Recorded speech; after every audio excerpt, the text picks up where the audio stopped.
श्रद्धाशील बंधुओं एवं श्रद्धाशील बहन, धर्म सभा प्रतिदिन लगती है और आप सभी धर्म लाभ लेते हैं। आज धर्म सभा में ऋषभ विहार श्री संघ तो उपस्थित है ही और हर रोज होता है, पर आज धर्म सभा में अमीनगर सराय श्री संघ भी उपस्थित है। अमीनगर सराय का परिचय देने की विशेष आवश्यकता इसलिए नहीं है कि आप सभी सराय के बारे में जानते हैं और यहाँ भी ऋषभ विहार में सराय के कई परिवार रहते हैं, तो बोलने में सराय शब्द आता ही रहता है और परिचय भी है। बंधुओं, सबसे पहले आप सभी के लिए जो धर्म सभा में उपस्थित हैं, मैं मंगल कामना करता हूँ, धर्म वृद्धि रूप आशीर्वाद प्रस्तुत करता हूँ। हमारी जो चर्चा प्रतिदिन यहाँ चल रही है वह है भगवती सूत्र को लेकर चल रही। जो भाई बाहर से आए हैं उनको मैं इस चर्चा से जोड़ना चाहूँगा, बताना चाहूँगा कि 32 शास्त्रों में एक शास्त्र है, उसका नाम भगवती सूत्र है। उसमें प्रश्नोत्तर है, संवाद है भगवान महावीर के और गौतम स्वामी के,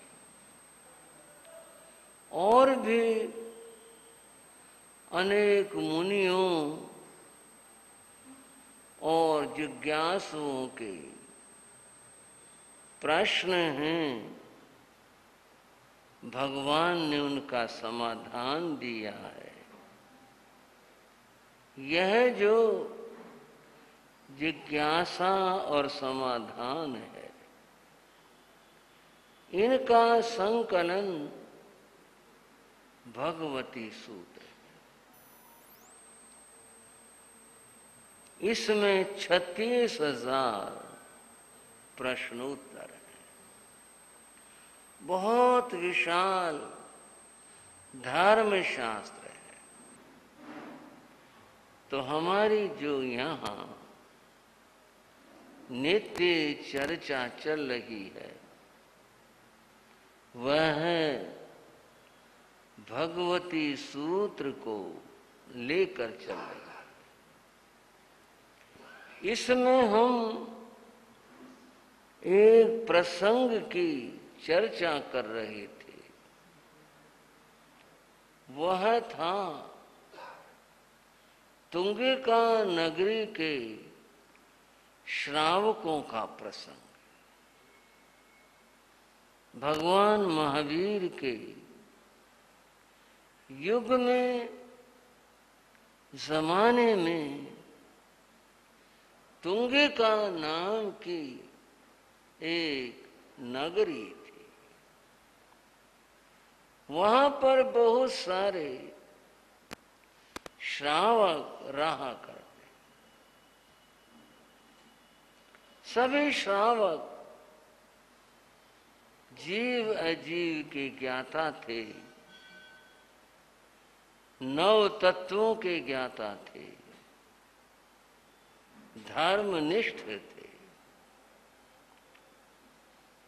बंधुओं, एक बार वहां तुंगिका नगरी में भगवान पार्श्वनाथ की परंपरा के कुछ संत विहार करते हुए पधारे थे, ठहरे थे। संत विराजे। तुंगिका के श्रावकों ने उनसे धर्म वार्ता की। उस धर्म वार्ता में कुछ प्रश्न आए। उन प्रश्नों में एक प्रश्न था कि संयम का क्या फल है और तप का क्या फल है। उन मुनियों ने इस प्रश्न का समाधान किया और बताया,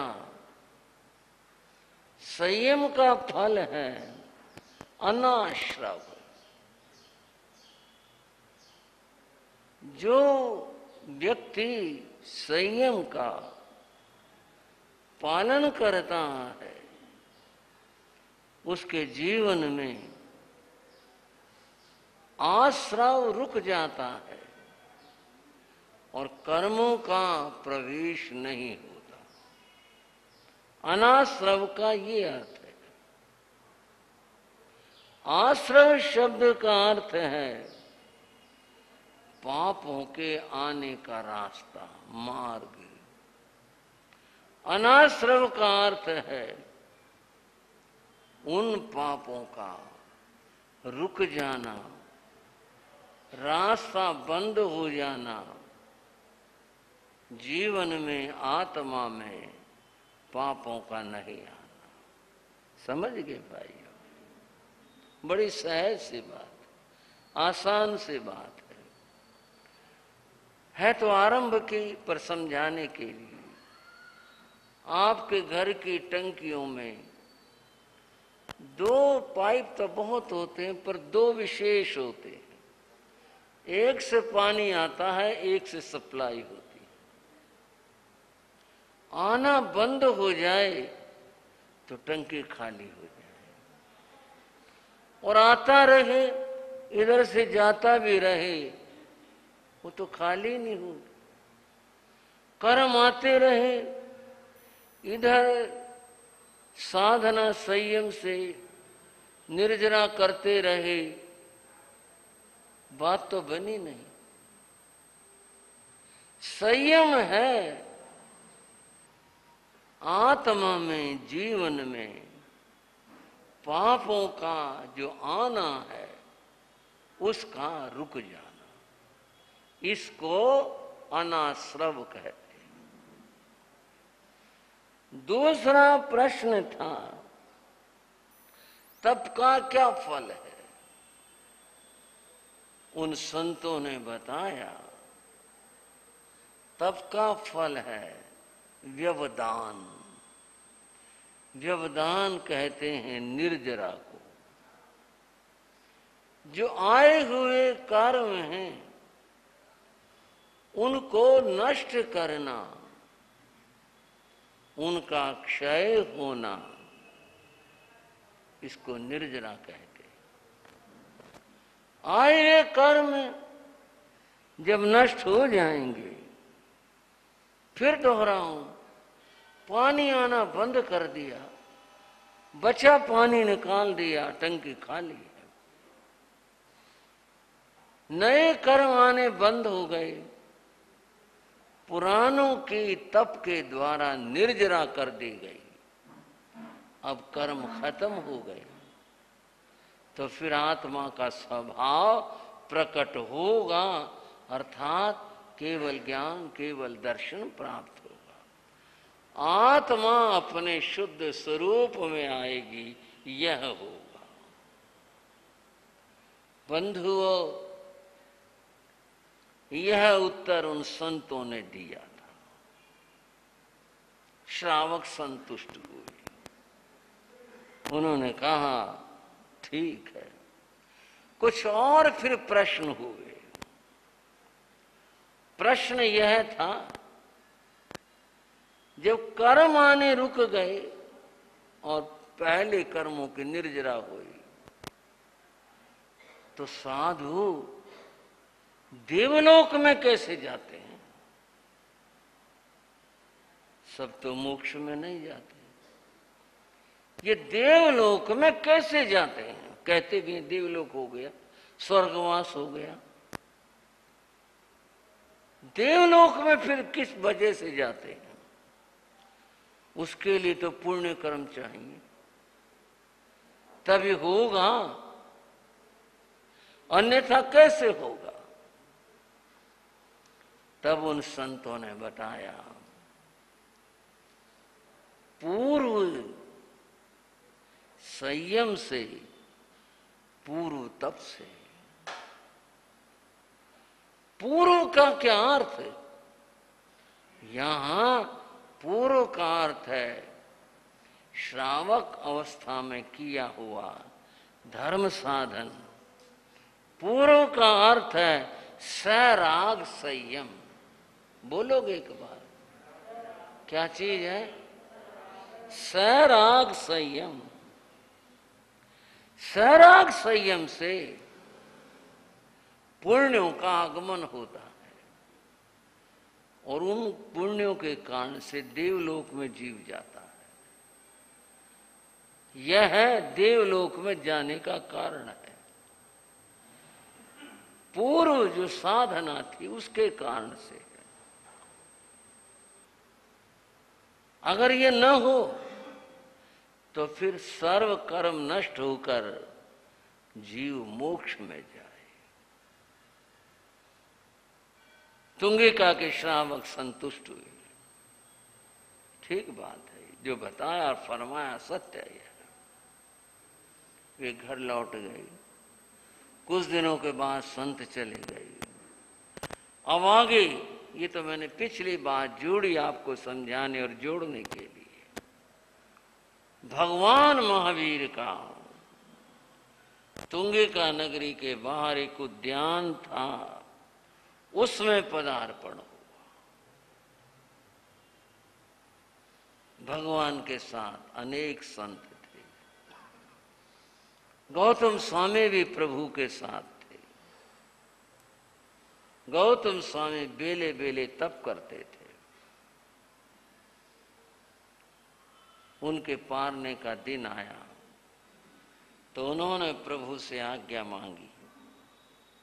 आज्ञा लेकर गौतम स्वामी नगर में आहार के लिए पधारे। गए, घरों में गए। श्रावक लोग मिले, एकत्र भी हो गए गौतम स्वामी के साथ साथ। जब वो जाने लगे तो उन श्रावकों ने वो जो संयम और तप की व्याख्या की बात थी वो गौतम स्वामी को बताई। कहा, यह भगवान पार्श्वनाथ के संत आए थे, उन्होंने ऐसी प्ररूपणा की, ऐसा बताया, ये उनसे बात हुई थी। गौतम स्वामी ने सुना। उसके बाद वे भगवान के चरणों में आए, वंदना की, नमस्कार किया, और फिर उन्होंने भगवान से एक बात कही। भगवान, जो भगवान पार्श्वनाथ की परंपरा के संत हैं, क्या वे तत्व का निरूपण करने में समर्थ हैं? समझ रहे हो? वे तत्व का निरूपण करने में क्या समर्थ हैं? भगवान ने कहा अंताति, हाँ वो समर्थ है। बड़ी बात होगी। आपने तो कहानी के टुकड़े में सुना, पर हम जो महसूस करते हैं एक बड़ी बात हो गई। क्या बड़ी बात हो गई? अगर इसको हम थोड़ा सा हट करके सोचें, सामान्य मानवीय धरातल पर मनुष्य में एक वृत्ति है कि वो दूसरे की सही बात को भी सहज में हानि भर के देगा। एक वृत्ति सी है, क्योंकि इसमें उसे लगता है कि कहीं तू छोटा ना हो जाए। पर वहां तो सर्वज्ञ की बात थी, वहां तो बातें ही नहीं थी, वहां तो बात ही और थी। प्रभु ने कहा हाँ समर्थ है गौतम, वो समर्थ है। एक जिसे कहते हैं मोहर लग जाना, तीर्थंकर ने कह दिया, अब क्या कमी रहेगी, अब क्या बात होगी, अब तो बात पूरी हो गई।